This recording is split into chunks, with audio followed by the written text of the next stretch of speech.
Vous écoutez la Radio Campus, Alma Mater, c'est l'heure du journal.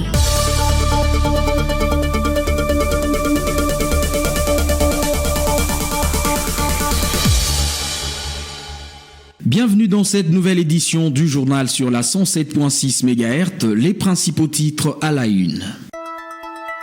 La République démocratique du Congo a pris part à la 76e session du comité exécutif du Haut Commissariat des Nations Unies pour les réfugiés qui se tient du 6 au 10 octobre à Genève.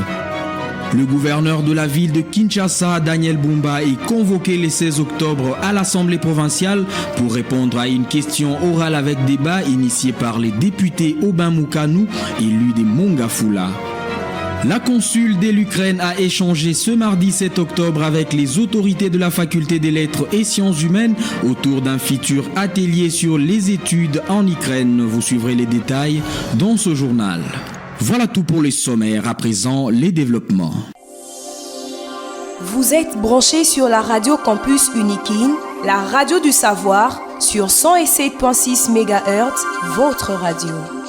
Je l'ai dit tantôt, la République démocratique du Congo a pris part à la 76e session du comité exécutif du Haut Commissariat des Nations Unies pour les réfugiés qui se tient du 6 au 10 octobre à Genève. La délégation congolaise était conduite par le vice-premier ministre de l'Intérieur, Jacquemain Chabani. Ce dernier a plaidé pour un rapatriement volontaire organisé et sécurisé des réfugiés congolais vivant dans les pays voisins, tout en rappelant les efforts du gouvernement pour la paix, notamment à travers l'accord de Washington, les processus de Doha et les communiqués tripartites d'Addis Abeba signés avec le Rwanda et les HCR. On écoute à cet effet Jacquemain Chabani, ministre de l'Intérieur. En République démocratique du Congo, les conflits armés continuent d'occasionner des déplacements forcés et massifs de populations, tant à l'intérieur qu'à l'extérieur du pays. Selon les statistiques, au 31 août 2025, la République démocratique du Congo héberge 512 680 réfugiés. À ce chiffre s'ajoutent 5 780 000 personnes déplacées internes et 1 224 551 réfugiés congolais qui ont trouvé asile dans les pays voisins et ailleurs en Afrique. Il convient de relever que la crise au Soudan du Sud et dans une partie de la République centrafricaine vient d'ajouter sur le territoire de mon pays respectivement environ 33 000 et 55 000 nouveaux réfugiés, soit un total de 88 000 nouveaux réfugiés. Le gouvernement de mon pays et le HCR doivent faire face aux besoins de ces nouveaux réfugiés avec peu de ressources financières. Par ailleurs, mon gouvernement s'est résolument engagé à explorer en collaboration avec les pays d'origine des réfugiés les voies et moyens pour rechercher les solutions durables en faveur des 10 réfugiés qui manifestent la volonté de retourner dans leur pays. En revanche, la République démocratique du Congo s'est investie dans la recherche de la paix dans l'est de notre pays. C'est ce qui explique la signature de l'accord de paix le 27 juin 2025 à Washington entre la République démocratique du Congo et le Rwanda.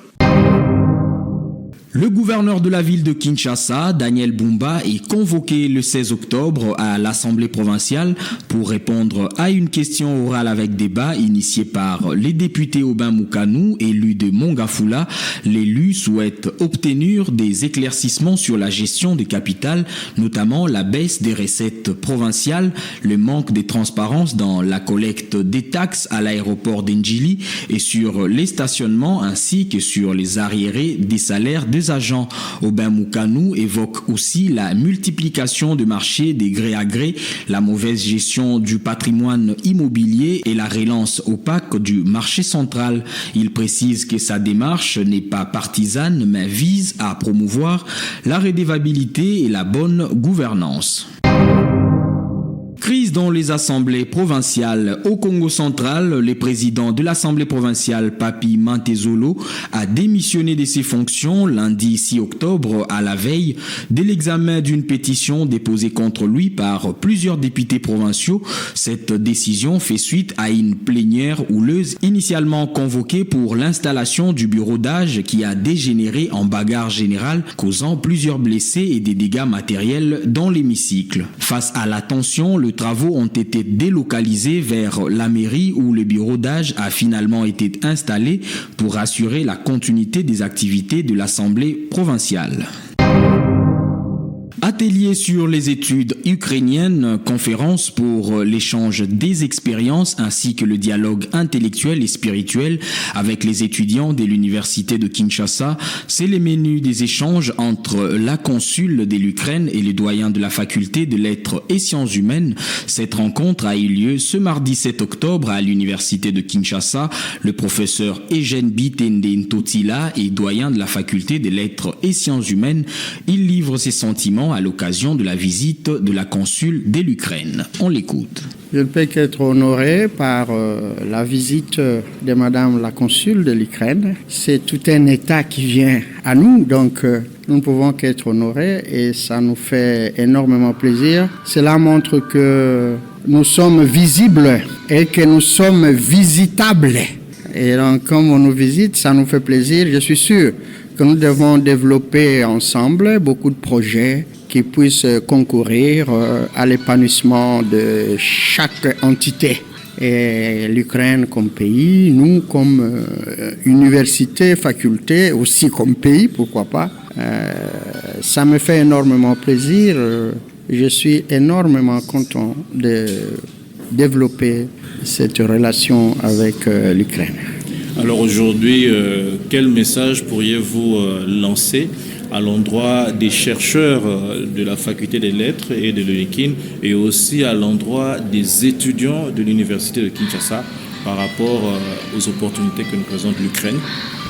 Merci beaucoup pour cette question pertinente parce que nous venons de discuter avec Madame la consule qui nous a donné beaucoup d'opportunités d'échange, de mobilité entre les universitaires de l'Ukraine et les universitaires de la RDC et pourquoi pas les étudiants et les chercheurs. Si nous développons un partenariat, ça nous permettra d'échanger et d'enrichir notre expérience scientifique pour permettre justement à notre université de prendre de l'envol, surtout en ce moment où nous sommes dans le système LMD qui permet justement la mobilité et des chercheurs et des étudiants et de tout le monde. Ça nous permettra véritablement un enrichissement qui nous aide à concourir, et je l'ai toujours dit, au développement de notre pays parce que l'université doit être le terreau du développement du pays et le partenariat de ce genre concourt bel et bien à cet élan-là. La consule de l'Ukraine, Tania Korolova, s'est dite ravie de l'accueil lui réservé par le comité de gestion et la faculté de lettres et sciences humaines. Elle espère une collaboration fructueuse. On l'écoute.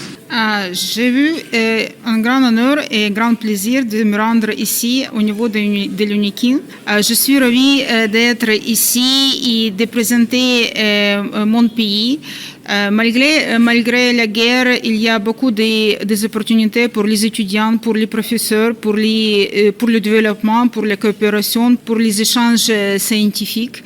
Et c'est pourquoi je suis ici, je peux me répéter, pour donner des idées de la coopération dans le futur proche. Aussi, j'ai eu un honneur à présenter au comité de la gestion notre projet, l'atelier des études sur l'Ukraine. Et j'invite les professeurs honorables, l'université honorable de Kinshasa, d'adhérer à ce projet. C'est l'opportunité pour tous les étudiants, tous les professeurs d'adhérer à la communauté de l'université ukrainienne ainsi que l'université européenne. mais je ne peux pas expliquer mes sentiments de ce que j'ai vu ici à l'UNIKIN. Je suis un peu perdue d'émotions. Il y a beaucoup de chambres très bien établies grâce à les professeurs et les comités de la gestion. Aussi, j'invite chaque étudiant quinois à se rendre à Kiev, à tous les vies ukrainiennes. Malgré la guerre, on peut se résister. Je veux envoyer un message. Chaque Ukrainien connaît ce qu'est la guerre. Et c'est pourquoi nous prions pour la paix juste et durable, ainsi qu'en Ukraine, ainsi qu'en RDC. J'espère que nous serons ensemble. Nous pourrions développer notre coopération dans le futur proche. On va inviter ici le prêtre ukrainien qui va présenter une lecture laïque. C'est quelques discours sur la paix, sur la théorie de la religion. Premièrement, c'est le discours sur la paix. Et j'espère que cette lecture sera intéressante pour tous les étudiants de l'UNIKIN. Et on aura une chance de présenter la lecture des prêtres à la salle de la conférence et aussi par une petite émission sur la radio. Et aussi, je vous invite de préparer quelques questions que vous pourrez poser pendant cette lecture. À l'occasion de la Journée mondiale de la santé mentale, le centre neuropsychopathologique de l'Université de Kinshasa ouvre ses portes à la population congolaise pour des consultations gratuites le 9 et 10 octobre 2025 sur le campus de l'UNIKIN. 2 journées dédiées à la prévention, l'information et l'orientation autour des troubles mentaux, offrant à chacun la possibilité de bénéficier d'un accompagnement professionnel pour divers problèmes tels que le maux de tête, les excès des colères mal contrôlés, le trouble du sommeil et bien d'autres.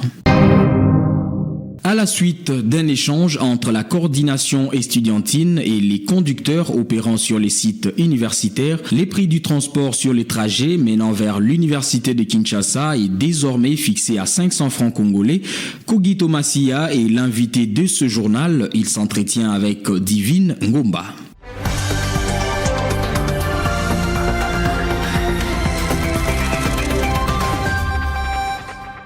Monsieur Kogito Massia, bienvenue. Merci beaucoup, madame la journaliste. Vous êtes ministre adjoint chargé de la communication de la coordination estudiantine. La coordination a mené de démarches pour la baisse du prix de transport au sein de l'université de Kinshasa. Est-ce que vous pouvez nous expliquer l'origine de cette démarche entre la coordination estudiantine et des chauffeurs exerçant sur les sites de l'université de Kinshasa? Oui, madame Divine, cette initiative est née d'un constat simple.